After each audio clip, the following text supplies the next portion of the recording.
Recent years, health experts have seen an increase in myopia, also known as nearsightedness in kids. And it's gotten so bad that the American Academy of Optometry and the American Academy of Ophthalmology are calling it an epidemic. Dr. Natasha Loudon with Kaiser Permanente Central Valley is joining us now to talk about the surge in cases. So what is it specifically that's been happening in the last few years that has maybe been leading to this rise?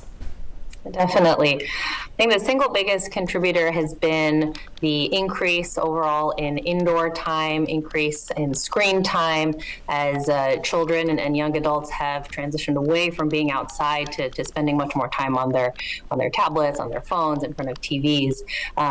During this pandemic. And so being on these screens all the time, it's really challenging, Dr. Loudon, because a lot of their schoolwork now is done in the classroom, also on screens. Right. But there are some ways to use the screens that can lessen the chances of the nearsightedness coming on. For example, not doing this in a dark room is one thing I've told will help. Right. Better lighting is key. So avoiding dim lighting, and we also recommend spending at least 2 hours daily outside in natural sunlight as a protective factor against myopia. Can you explain why the natural sunlight helps the eyes better handle all of this? Yeah, so we don't fully understand the mechanism for why natural sunlight is protective for myopia, but we do think that it has to do with decreased kind of strain on the eyes from near work and focusing up close.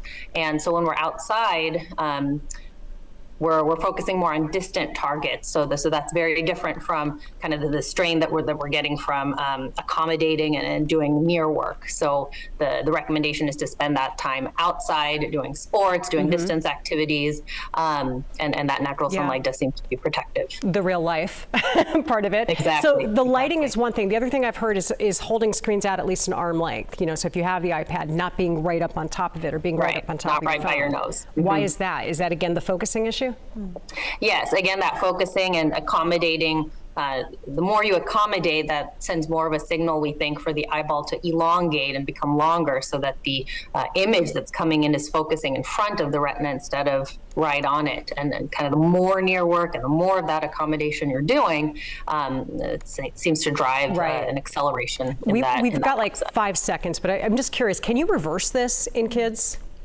It can't be reversed, but it certainly can be slowed down. So in addition to spending more time outside in sunlight, there's low-dose medication of a drop called atropine that can be used daily to slow down the progression of myopia. And also there's multifocal contact lenses now that have been approved for this purpose that blur the peripheral or side vision while keeping the center vision clear. And that can slow it down as well. But unfortunately, it cannot be reversed once you have it. Great. Well, thank you very much. I appreciate it. And some good advice there for parents. Appreciate it.